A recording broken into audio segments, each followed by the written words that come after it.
My name is Rebecca Mitchell. I'm 34, and for 8 years, Christmas at my house was a family tradition I poured my heart into. Until last December, when I was scrolling through Instagram and froze.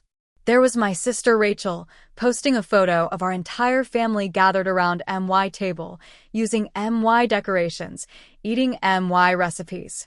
The caption? So wonderful to have just family this year for a change. I wasn't there. Before I tell you what happened next, let me know where you're watching from. Hit like and subscribe if you've ever felt replaced by the very people you thought couldn't live without you. Now, let me take you back to where it all began. Growing up in Chicago, family was everything to me. Our home was always the gathering place for holidays, especially Christmas. My mother, Deborah, was the queen of holiday entertaining. I'd stand beside her in the kitchen for hours, learning her special recipes and absorbing every detail of how she transformed our home into a winter wonderland. Those memories are etched into my mind like frost patterns on a window. The scent of cinnamon and pine, the sound of carols playing on our old record player, and the warmth of being surrounded by people who loved each other. Everything changed when my parents divorced. I was 16, and suddenly, the holiday traditions that had defined my childhood crumbled like gingerbread. My father Frank moved across town, and my mother lost interest in hosting elaborate gatherings. Christmas became awkward, split between two households, neither feeling quite like home. My older sister Rachel seemed to adapt quickly, but I felt the loss deeply. College became my escape. That's where I met Michael Brooks during my sophomore year. He was studying business, while I majored in communications with a focus on event planning. Michael was steady and practical, the perfect balance to my creative, emotional nature. When he proposed during our senior year, I didn't hesitate to say yes. After graduation, I landed a job with a prestigious event planning company in Chicago. I thrived on creating perfect moments for clients, but something was always missing. I longed to recreate that sense of family togetherness I remembered from childhood. When Michael and I purchased our Victorian home in the suburbs 5 years after getting married, I finally had my chance. The house was spacious, with a formal dining room that could easily seat 14 people. The kitchen was recently renovated with double ovens and a massive island. It was perfect for entertaining. We should host Christmas this year, I suggested to Michael that November.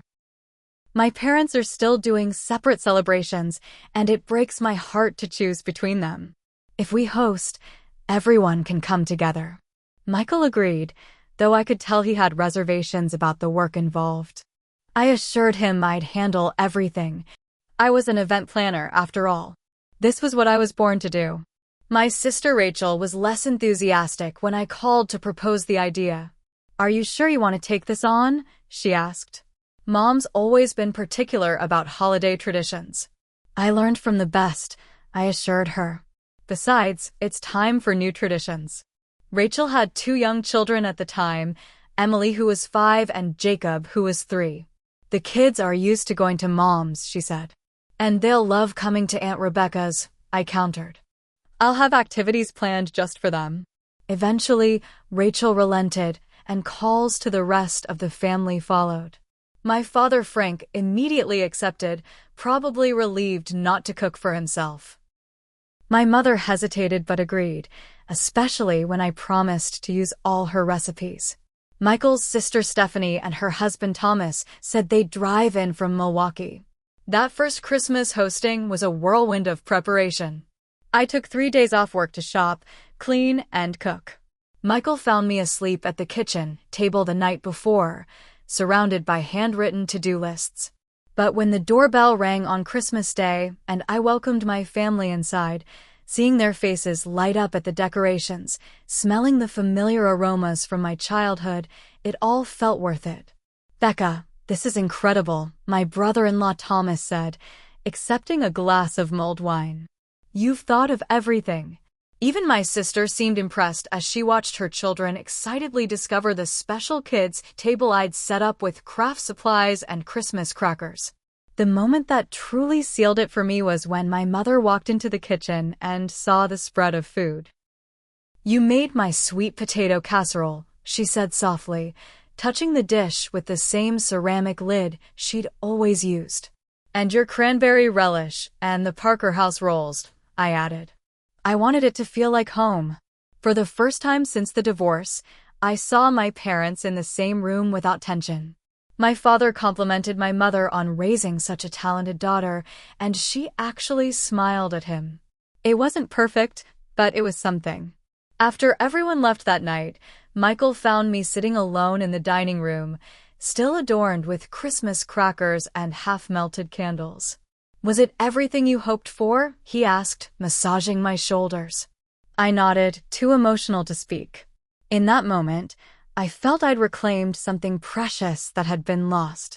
I had no idea I was setting in motion a tradition that would define the next 8 years of my life, or that the very family I sought to bring together would ultimately be the source of my deepest hurt. Each year after that first Christmas, I became more ambitious with my hosting. What began as a simple family gathering evolved into an elaborate production that required months of planning.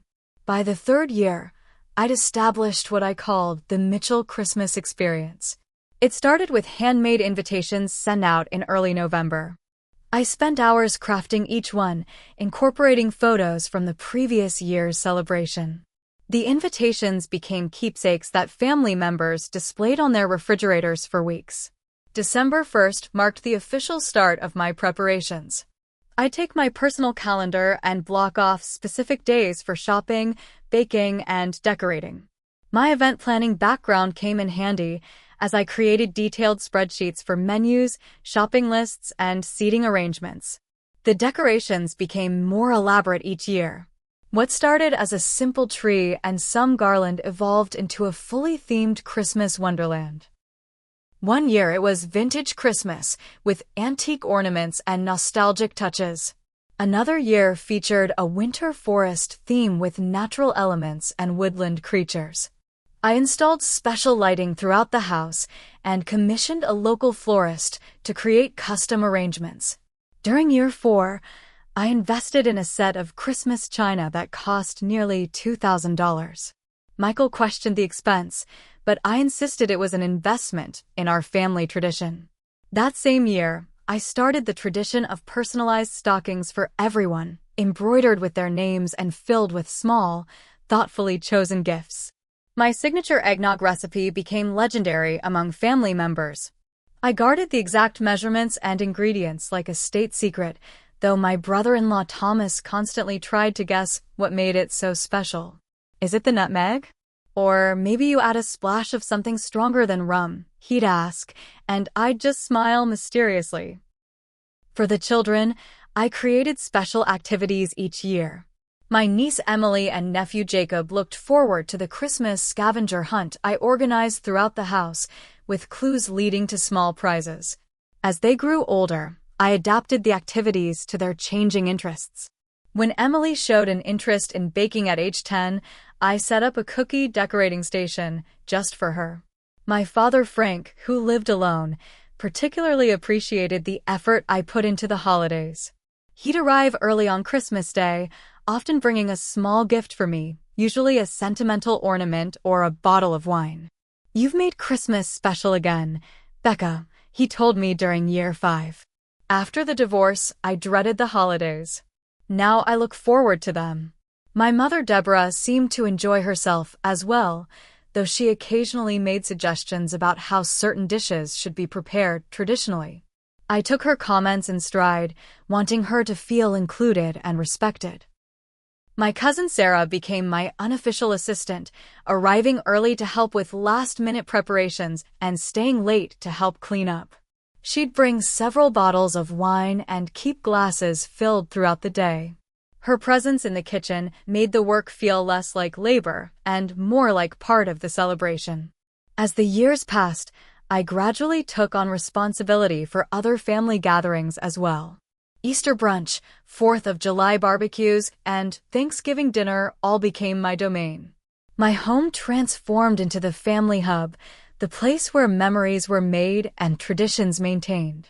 Michael supported my enthusiasm for hosting, though I sometimes caught him looking at the credit card bills with concern.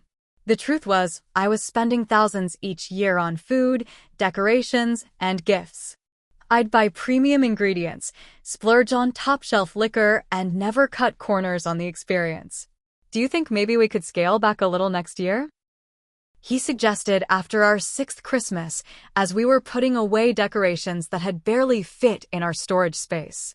But everyone loves it, I protested. Did you see Rachel's face when she tasted the chocolate bourbon pecan pie? Or how my mom actually took seconds of the prime rib?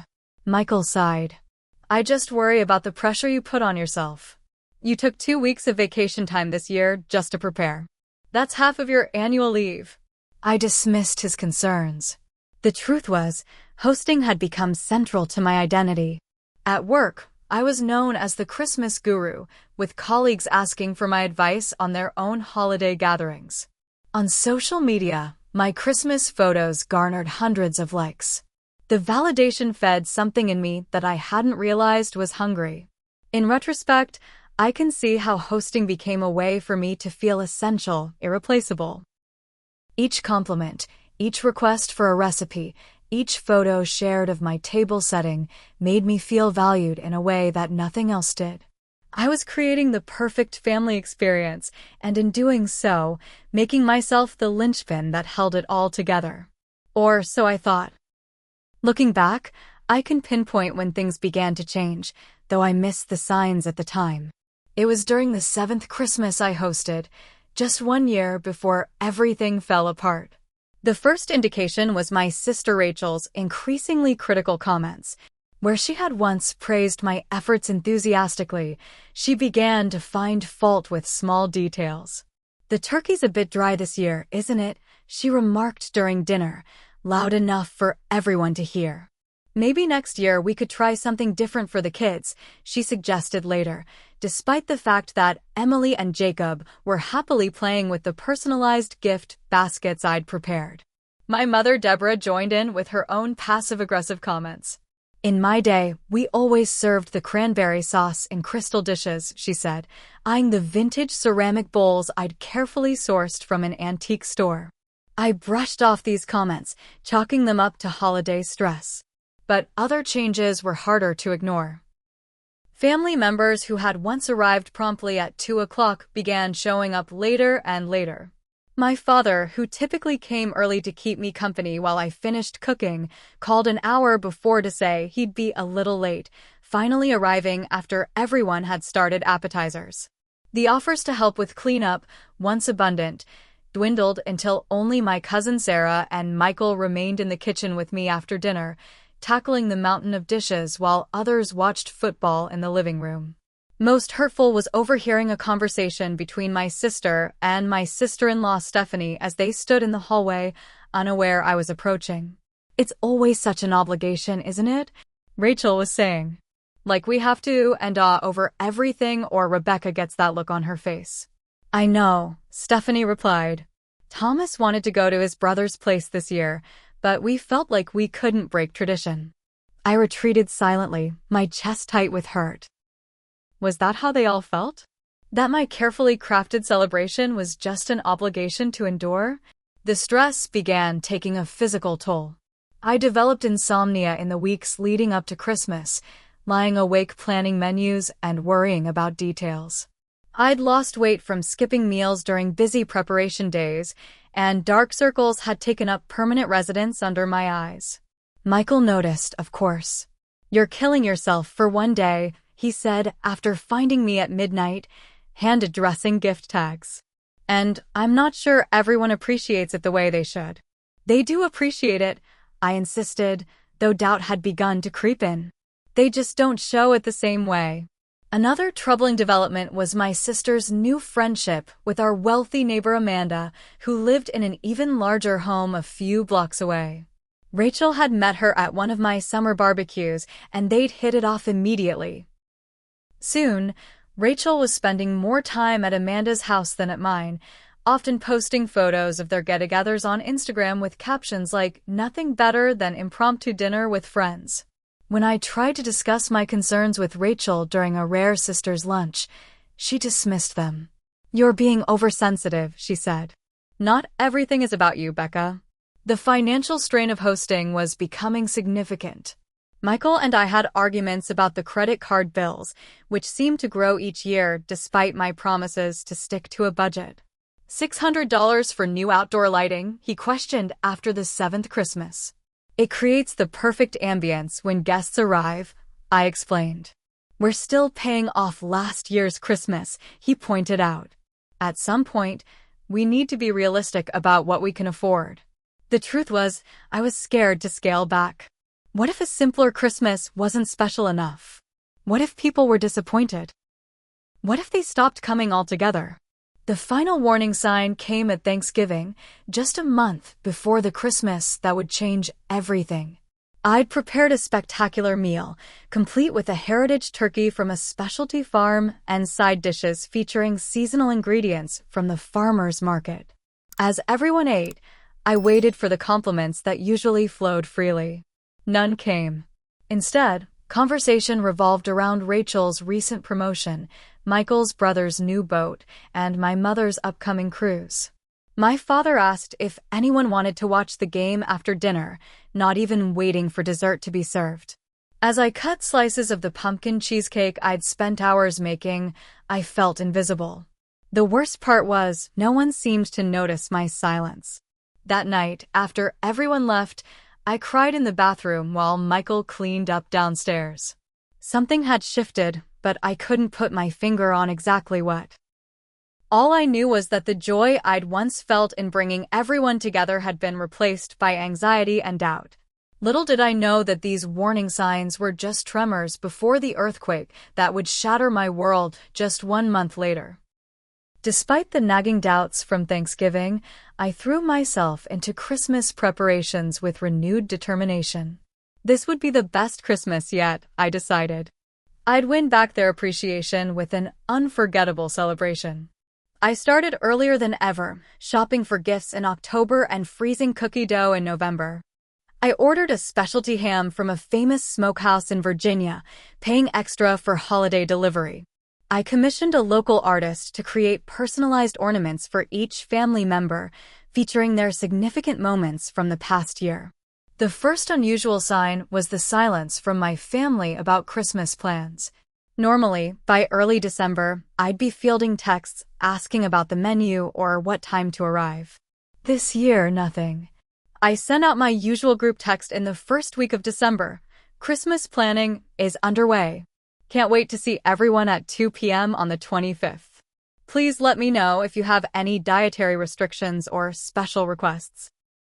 The responses were sparse and delayed. My father replied with a simple thumbs-up emoji. My mother wrote, "Sounds nice, dear." Rachel didn't respond at all. When I texted her directly, her reply was vague. "Still figuring out our plans. We'll let you know." That was odd. Rachel and her family had never missed Christmas at my house. I called her the next day, but the conversation felt strained. "Is everything okay?" I asked.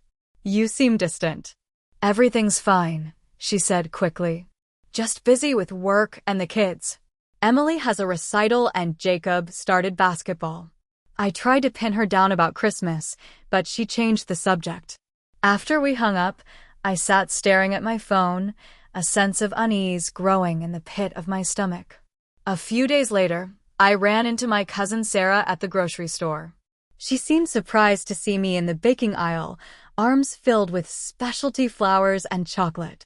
"Getting ready for the big day?" she asked, but something in her expression seemed off. "Of course. Why wouldn't I be?" Sarah shifted uncomfortably. "No reason. I thought plans might be changing this year." "What do you mean?" "Nothing specific," she backpedaled. "Just had that impression. I should get going. Talk soon."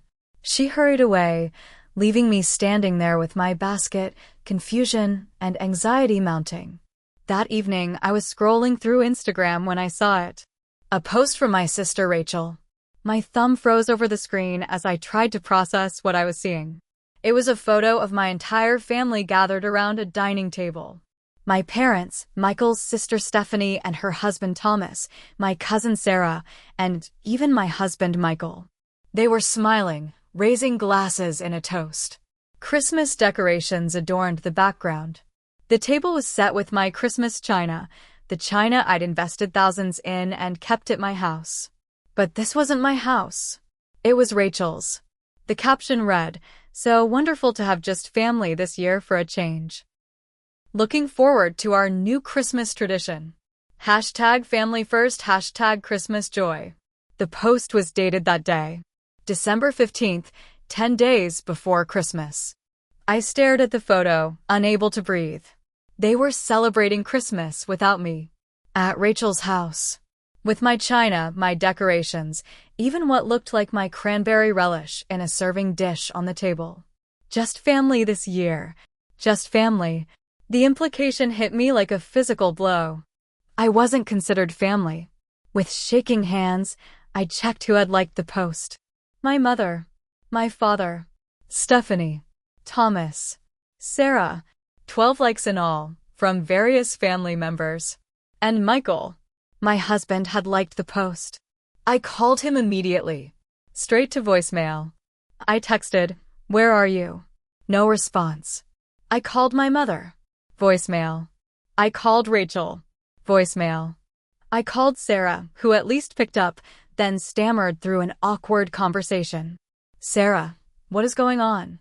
Why is everyone at Rachel's having Christmas dinner?" "Oh, Rebecca. I thought you knew.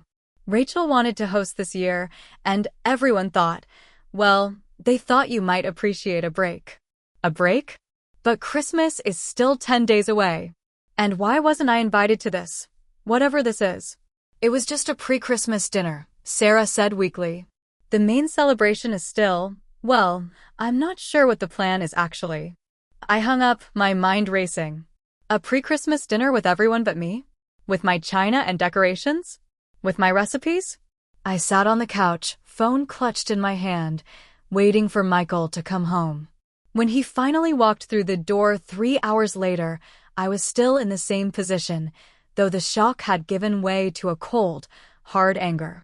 "Rebecca," he said, stopping short when he saw my face. "You saw the post. Were you ever going to tell me?" My voice sounded strange, detached, as if it belonged to someone else. "I wanted to, but Rachel thought it would be better to wait until after their dinner. She wanted to talk to you personally."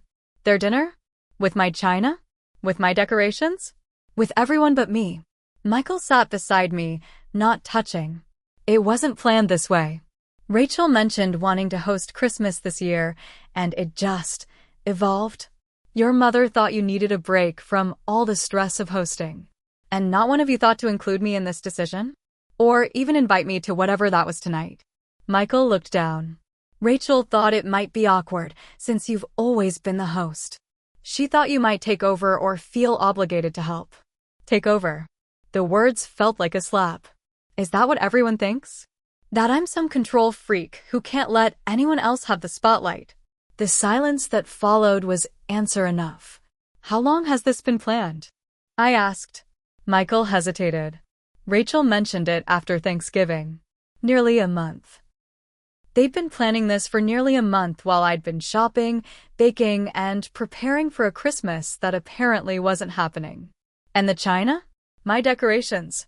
Rachel borrowed them last week when you were at your company party. She said she'd asked you." Another lie. I never would have agreed to loan out my precious Christmas china. I stood up, needing to move, to do something with the energy coursing through me.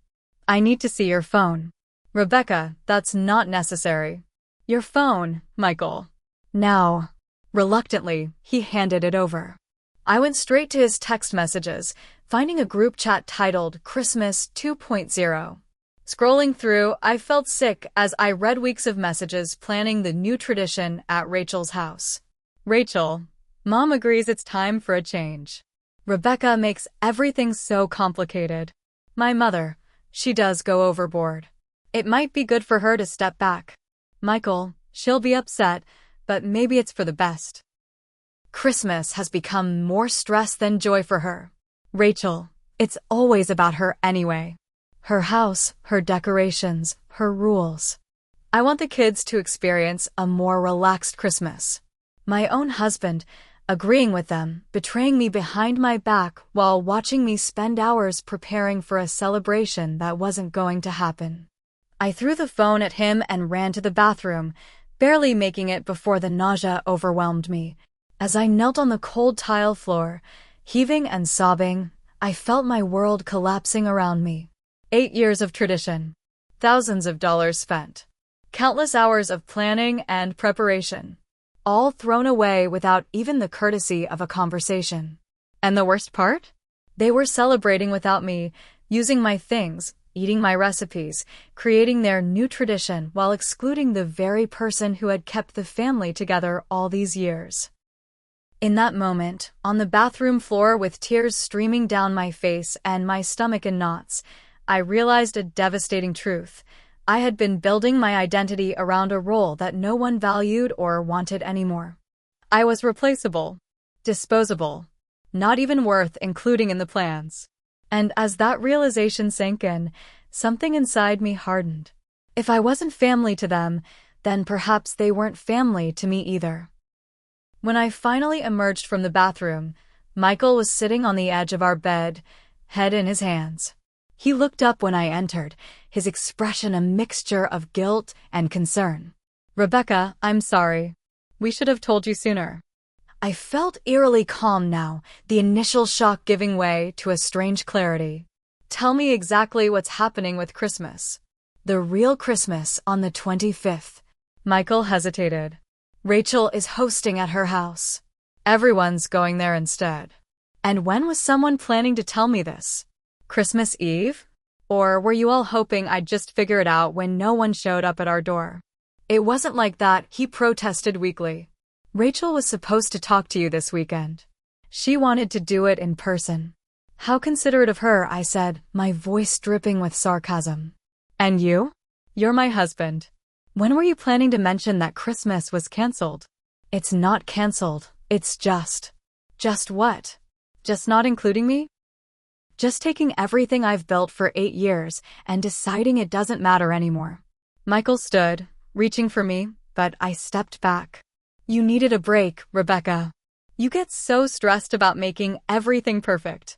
Last year you ended up with migraines for a week after Christmas.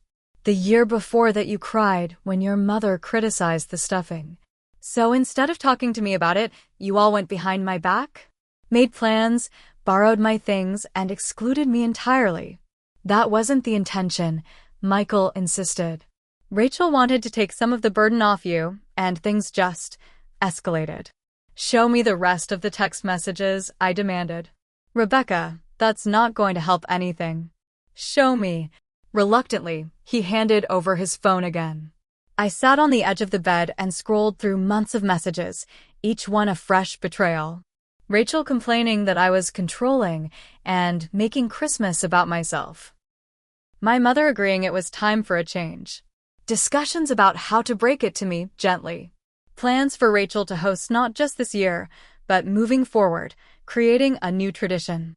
"You've all been talking about this for months," I said, my voice hollow. "While I've been planning and preparing, you've all been laughing behind my back about how controlling I am." "No one was laughing at you," Michael said, but his eyes couldn't meet mine. I continued scrolling, finding a message from just 2 weeks ago that made my blood run cold. "Rachel, remember last Christmas when Rebecca got so upset about the napkin rings being misplaced? Maybe next year will be different. Next year will be different." The words echoed in my mind, triggering a memory. I had overheard someone say that exact phrase at last year's Christmas. At the time, I thought they were talking about travel plans or work schedules. Now I realized they'd been plotting this coup all along. Was I really that terrible? I asked, looking up at Michael. Was hosting Christmas with me such an awful experience that you all had to escape? Michael sat beside me, careful to maintain distance. It wasn't about escaping. It's just, Christmas became more about the perfect table setting and the perfect menu than about being together. Everything had to be exactly right, and if it wasn't, you'd get upset. So I cared too much? The irony was bitter on my tongue. I put too much effort into making it special for everyone? You put so much pressure on yourself, Michael said. And then there was pressure on all of us to appreciate it properly, to notice every detail. It became performative. Rachel wanted something more relaxed. Relaxed? I repeated. With my china, my decorations, my recipes. Just without me. Michael had no response to that. I stood up, suddenly needing to see the Christmas preparations I'd already started.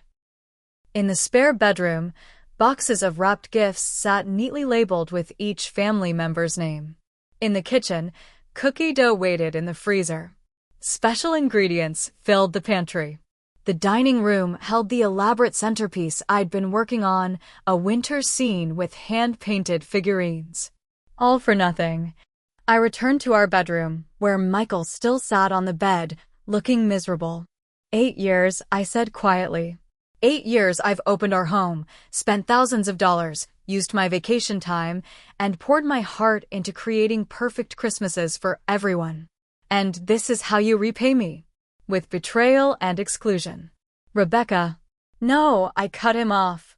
You don't get to Rebecca me right now. You've had months to talk to me about this, and you chose not to. You watched me plan and prepare, knowing all along it was for nothing. I walked into our closet, pulled out a suitcase, and began filling it with clothes. What are you doing? Michael asked, alarm rising in his voice. I'm removing myself from the equation, I said, surprised by how steady my voice sounded despite the storm raging inside me. You all want Christmas without me? Fine. You got it. Don't be dramatic, Michael said, following me into the closet. No one said we don't want you at Christmas. Of course you're invited to Rachel's. I laughed, a harsh sound without humor. Invited? As what? A guest? After 8 years of being the host, I'm supposed to show up at my sister's house, watch her use my things, and smile gratefully for being included. I continued packing, moving to the bathroom to gather my toiletries. Where are you going to go? Michael asked. I don't know yet, I admitted. But I can't stay here right now. Not with you, not knowing how easily you betrayed me. I didn't betray you, he protested. I was trying to protect you. Protect me. I stopped packing to look at him directly. By lying to me? By excluding me from family decisions? By watching me waste time and money on preparations for an event that wasn't happening? Michael had no answer. I zipped up the suitcase and carried it downstairs. Michael followed, his protests growing more desperate. Please don't leave. We can talk about this. We can fix it. Fix what? I asked, turning to face him in the entryway. The fact that my entire family, including my husband, went behind my back? The fact that after 8 years of creating traditions, I'm suddenly not good enough to be included? The fact that Christmas, my favorite time of year, has been ruined not just for this year, but for all the years to come. I grabbed my coat and purse. There's nothing to fix, Michael. It's already broken. As I opened the front door, he made one last attempt. Where will you go for Christmas? I looked back at the house I'd poured so much love into, at the man I'd trusted who had betrayed that trust, and felt something inside me snap free. Somewhere far away from all of you, I said. Somewhere I'm actually wanted. The door closed behind me with a final sounding click, and I walked to my car through the gently falling snow, leaving behind 8 years of traditions and a family who had decided I was no longer essential to them. In that moment, standing in my driveway with snowflakes melting on my cheeks, I made a decision that would change everything. If they could have Christmas without me, then I could have Christmas without them too. And mine would be on my own terms, far from the pain of betrayal and the weight of unappreciated sacrifices. I got into my car, not yet knowing where I was going, but absolutely certain of one thing. I deserved better than this. I spent that night at a hotel near the airport, my mind racing through possibilities. My first instinct was to confront everyone, to call each family member and demand an explanation. I even drafted a scorching group text message. Hope you all enjoy your just family Christmas at Rachel's. After 8 years of hosting, it's nice to know where I stand. Don't worry about my china, decorations, or recipes. Consider them my parting gift. My finger hovered over the send button, but something stopped me. What would another angry confrontation accomplish? More denials, more excuses, more gaslighting about how I was too controlling or needed a break. Instead, I called my best friend Jessica, who lived in New York. When I explained what had happened, her outrage on my behalf was both validating and calming. "Those ungrateful jerks," she fumed. "After everything you've done for them." "I don't know what to do," I admitted.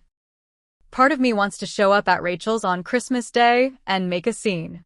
Another part never wants to see any of them again. What would either of those options do for you? Jessica asked. One leaves you feeling petty and the other lonely. You need a third option. Like what? Take back control, she said firmly. Don't react. Act.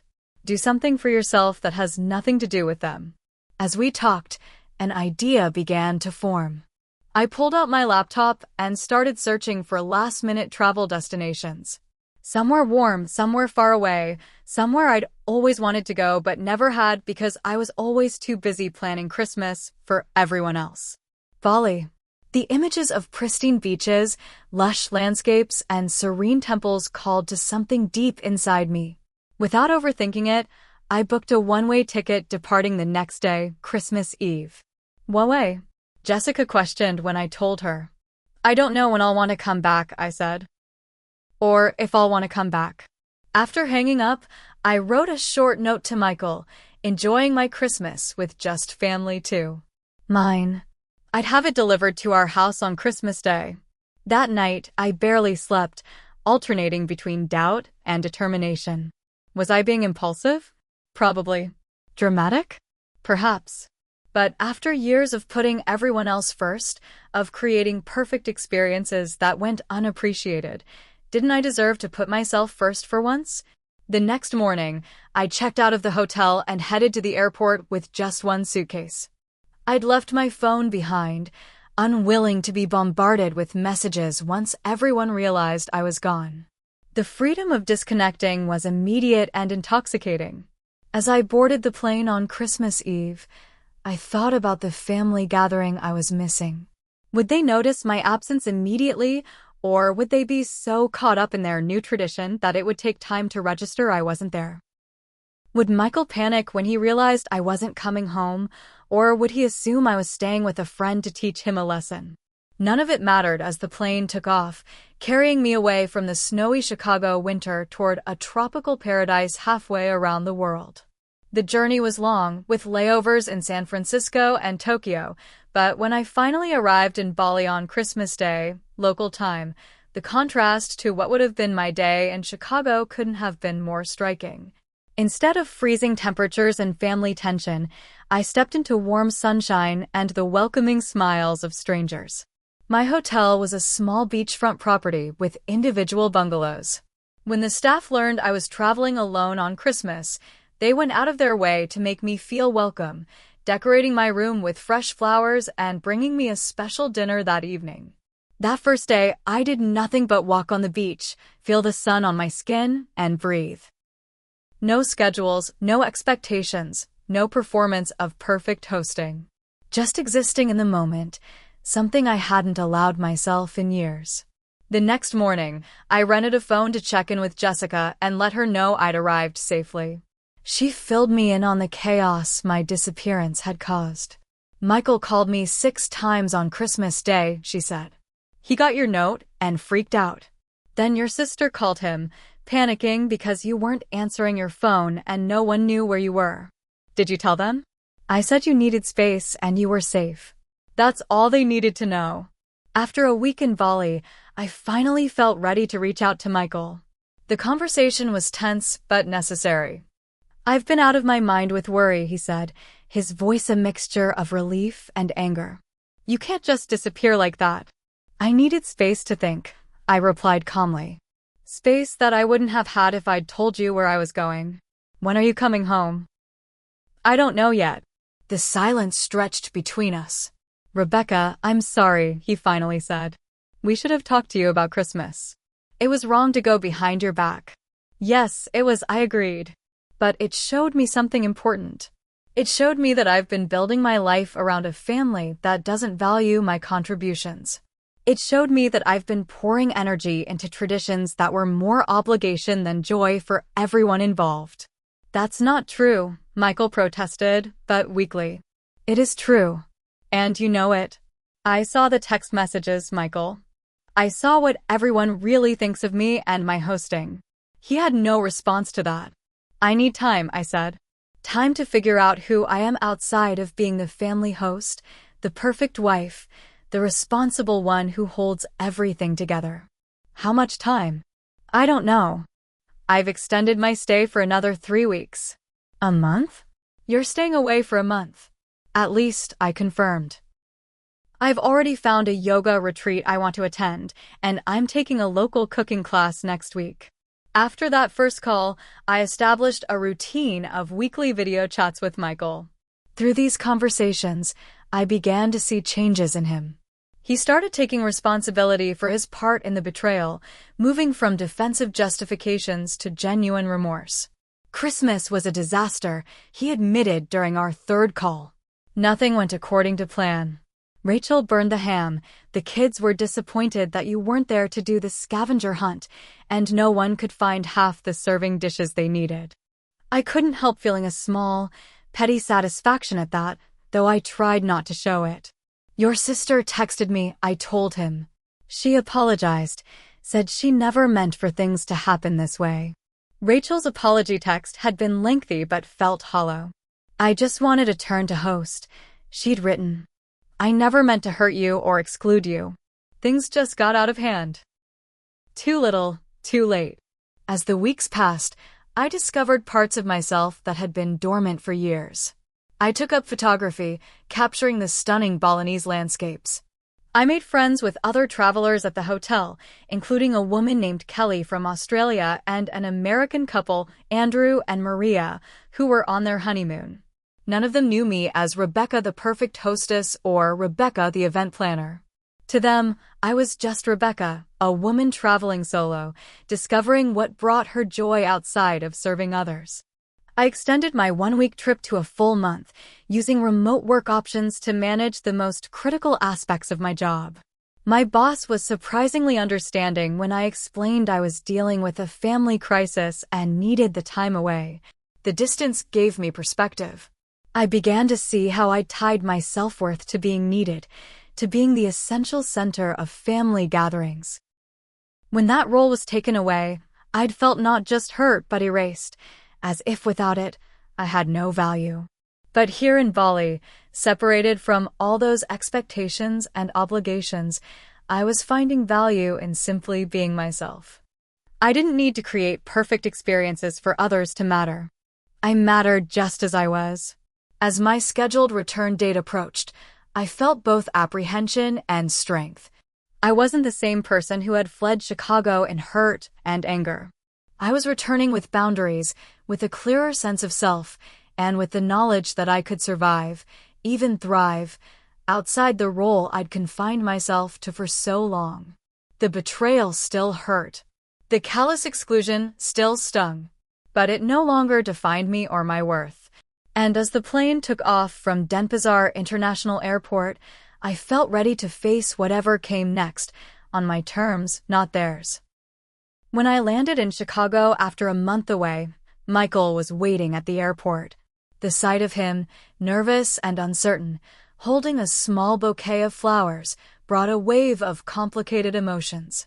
There was still hurt, still anger, but also a recognition that we both had work to do if our marriage was to survive. You look different, he said as we drove home. I am different, I replied. A month of putting myself first will do that. Our house felt both familiar and strange. In the kitchen, I noticed the Christmas decorations had been carefully packed away. My elaborate centerpiece was gone, probably thrown out. The sight gave me a pang, but not the crushing devastation I might have felt before. We need to talk about what happens now, I said as we sat at the kitchen table, the same table where I discovered the betrayal a month earlier. I want to make this right, Michael said. I should have stood up for you. I should have insisted they include you in the plans. Yes, you should have, I agreed. But this isn't just about Christmas. It's about respect, communication, and boundaries.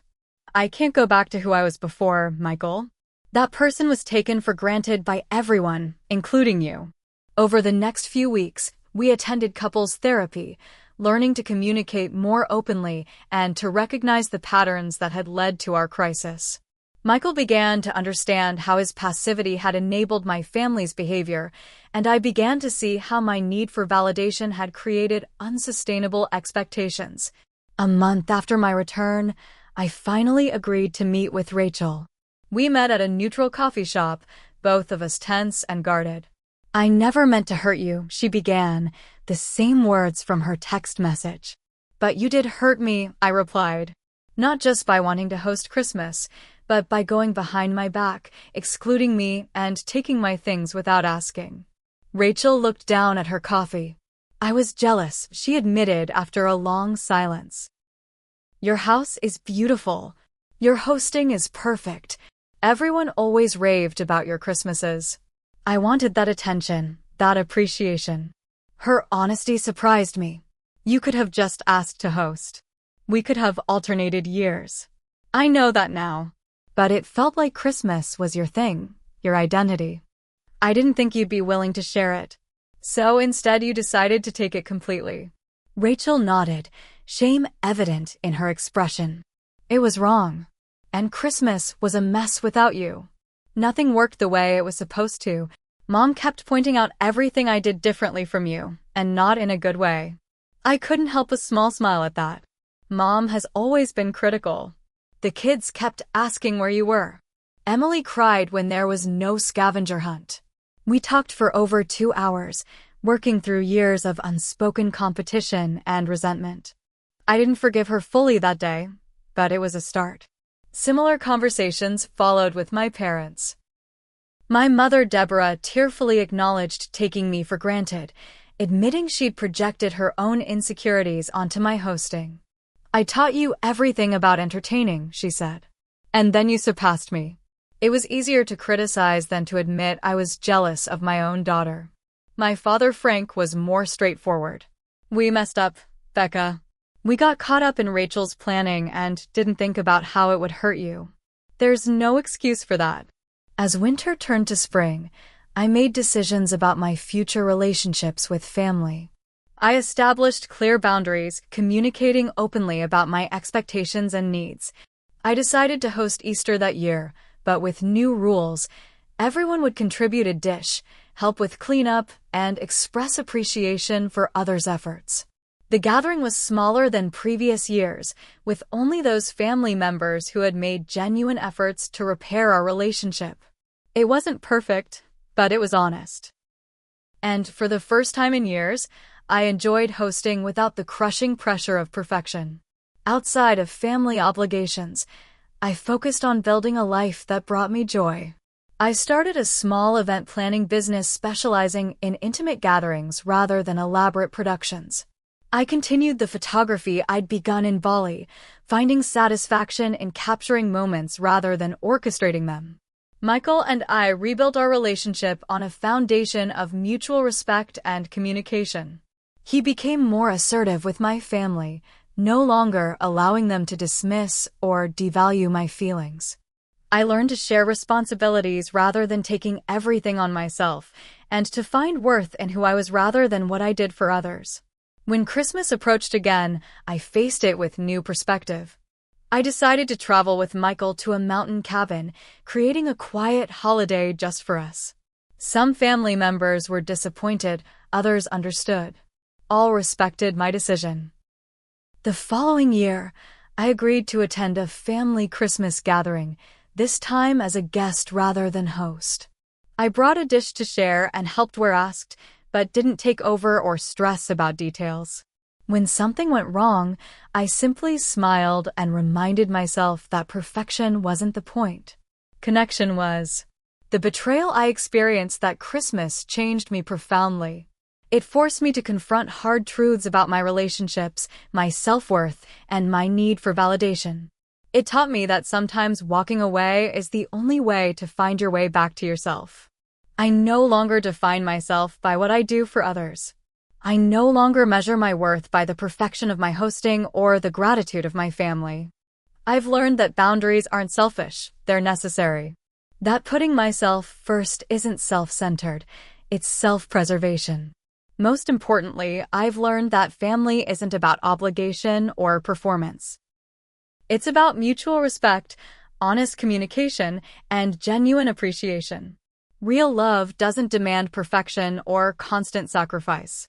It accepts, supports, and values each person for who they are, not what they provide. That Christmas betrayal was painful, but it led me to a truth I might never have discovered otherwise. The most important person to please, to nurture, and to love is myself. Only when I truly understood that could I build authentic relationships based on choice rather than obligation. So, if you've ever felt unappreciated, taken for granted, or excluded by the very people who should value you most, remember this. Sometimes the greatest gift you can give yourself is the courage to walk away, to create space for healing, to discover who you are outside of others' expectations. Your worth isn't determined by what you do for others. It's inherent in who you are. And anyone who can't see that doesn't deserve the gift of your presence, your effort, or your love. Have you ever had to walk away from people who took you for granted? Did it lead to healing or new discoveries about yourself? Share your story in the comments below, and don't forget to like, subscribe, and share if this resonated with you. Thank you for listening to my journey, and remember, sometimes the best traditions are the new ones you create for yourself.